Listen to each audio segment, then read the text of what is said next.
पहले मैं शुक्रिया प्राप्त परवरदिगार का कि आज कोलार शाही ईदगाह में ईद की नमाज पढ़ने का मौका मिला और आप लोगों के सामने ईद की मुबारकबाद पेश करने का मौका मिला। आप सब लोग वाकिफ है कि ये बकरीद है, कुर्बानी की ईद है। खासकर आप लोग अपने अपने घरों में कुर्बानी का इंतजाम किया होगा। मैं आपसे गुजारिश करता हूँ कि साथ काफ़ी एहतमाम के साथ, एहसास के साथ ताकि सफाई का ख्याल रखिए और ऐसा लगे कि आपके वजह से दूसरों को कोई तकलीफ ना हो, इसका ख्याल रखिए। और इस तरीके से अगर कुर्बानी देंगे तो मैं समझता हूँ कि मतलब बहुत अच्छा रहेगा।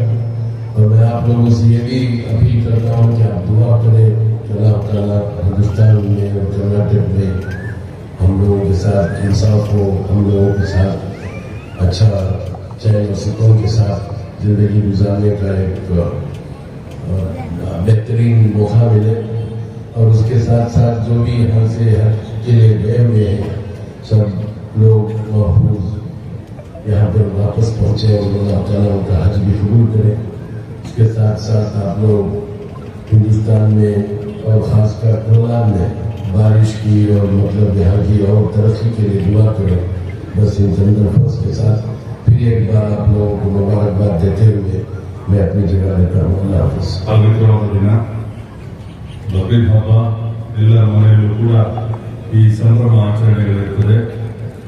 ದೇವರು ಇದೇ ರೀತಿ ವರ್ಷ ಪೂರ್ತಿ ತಮ್ಮ ಮನೆಯಲ್ಲಿ ಹಬ್ಬದ ವಾತಾವರಣ ಇರಲಿ ಅಂತ ಕೇಳಿಕೊಂಡು ಇಡೀ ಭಾರತ ದೇಶದಲ್ಲಿ, ಇಡೀ ಪ್ರಪಂಚದಲ್ಲಿ ಎಲ್ಲ ಕಡೆ ಸುಖ ಶಾಂತಿ ನೆಲೆಸಬೇಕು. ಎಲ್ಲರೂ ಅಣ್ಣ ತಮ್ಮಂದ್ರ ತರ ಇರಬೇಕು. ಏನು ಸಮಸ್ಯೆಗಳ ಮುಂದೆ ಆಗಬಾರದು. ಆದರೂ ಕೂಡ ಎಲ್ಲರೂ ಸೇರಿ ಸಮಸ್ಯೆಗಳನ್ನು ಬಗೆಹರಿಸಿಕೊಂಡು ಈ ದೇಶವನ್ನು ಮುನ್ನಡೆಸಬೇಕು ಅಂತ ಕೇಳ್ಕೊಳ್ತಾ ಇದ್ದೀವಿ. ಮತ್ತೊಮ್ಮೆ ಬಕ್ರೀದ್ ಹಬ್ಬದ ಶುಭಾಶಯಗಳು. ಅಸ್ಸಲಾಮು ಅಲೈಕುಂ. ಇವತ್ತು ಪುಣ್ಯವಾದಂಥ ಬಕ್ರೀದ್ ಹಬ್ಬವನ್ನು ನಾವೆಲ್ಲ ಭಾರತ ದೇಶದಂತ ಪ್ರಪಂಚದಾದ್ಯಂತ ಇವತ್ತು ನಡೀತಾ ಇದೆ. ಇವತ್ತು ನಾವೆಲ್ಲರೂ ಬಕ್ರೀದ್ ಹಬ್ಬ ಆಚರಣೆ ಮಾಡುವಾಗ ಎಲ್ಲರೂ ಕೇಳ್ಕೊಳ್ಳೋದಂದ್ರೆ ಒಳ್ಳೆ ಆರೋಗ್ಯ ಕೊಡಿ, ಒಳ್ಳೆ ಭಾಗ್ಯ ಕೊಡಿ, ನಮ್ಮೆಲ್ಲರನ್ನು ಸುಖ ಶಾಂತಿ ನೆಮ್ಮದಿಯಿಂದ ಕಾಪಾಡಿ ಅಂತ ಎಲ್ಲರೂ ಪ್ರಾರ್ಥನೆ ಮಾಡಿದರೆ ನಾವು ಪ್ರಾರ್ಥನೆ ಮಾಡಿದ್ದೀವಿ. ಆ ದೇವರು ಎಲ್ಲ ನಮ್ಮ ಭಾರತೀಯರಿಗೆ ಎಲ್ಲರಿಗೂ ಒಳ್ಳೆ ಆಯುಷು, ಆರೋಗ್ಯ, ಐಶ್ವರ್ಯ ಎಲ್ಲವನ್ನೂ ಕೊಟ್ಟು ಸುಖ ಶಾಂತಿ ನೆಮ್ಮದಿಯಿಂದ ಆ ಎಲ್ಲ ಕಾಪಾಡಲಿ ಅಂತ ದೇವರಲ್ಲಿ ಪ್ರಾರ್ಥನೆ ಮಾಡ್ತಾ ವರ್ಷವೂ ನಾವು ಆಚರಣೆ ಮಾಡ್ತಾನೆ ಇರ್ತೀವಿ. ವರ್ಷವೂ ಇದೆಲ್ಲ ನಾವು ಕೇಳ್ಕೊಳ್ತಾ ಇರ್ತೇವೆ. ಕೇಳಿದಾಗ ದೇವರು ನಾವೆಲ್ಲ ಹೋದ ವರ್ಷ ಇರ್ಬೋದು, ಈ ವರ್ಷ ಇಲ್ಲಿ ಬಂದಿದ್ದೀವಿ ಅಂದರೆ ಆ ದೇವರು ನಮ್ಮೆಲ್ಲ ಆಶೀರ್ವಾದ ಮಾಡಿ ಚೆನ್ನಾಗಿದೆ ಅನ್ನೋದಕ್ಕೆ ನಾವೆಲ್ಲರೂ ತಿರ್ಗಾ ಬಂದಿದ್ದೀವಿ. ಇಲ್ಲಾಂದ್ರೆ ಬರೋಕ್ಕಾಗೋದಿಲ್ಲ ನಾವೆಲ್ಲರೂ. ಅದೇ ರೀತಿ ವರ್ಷ ನಮ್ಮನ್ನ ಇಲ್ಲಿ ಕಳಿಸ್ತಾ ಇದ್ದಾರೆ ಅಂದರೆ ನಾವೆಲ್ಲ ಪುಣ್ಯವಂತರು, ಭಾರತೀಯರೆಲ್ಲ ಪುಣ್ಯವಂತರು ನಾವೆಲ್ಲರೂ. ಅದರಿಂದ ಇವತ್ತು ಈ ಒಂದು ಒಳ್ಳೆ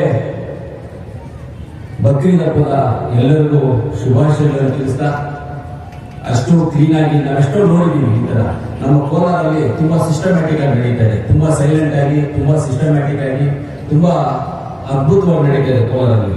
ಅದರಿಂದ ಖುಷಿ ಆಗುತ್ತೆ ಅಂತ ಹೇಳ್ತಾ ಇನ್ನೊಂದ್ಸಲ ಎಲ್ಲರಿಗೂ ಈದ್ ಮುಬಾರಕ್. ಎಲ್ಲರಿಗೂ ಹೊಲ ಒಳ್ಳೇದ್ ಮಾಡಲಿ, ದೇವರು ಒಳ್ಳೇದ್ ಮಾಡಲಿ, ಎಲ್ಲರಿಗೂ ಸುಖ ಶಾಂತಿ ನಿಂದ ದೇವರು ಕಾಪಾಡಲಿ.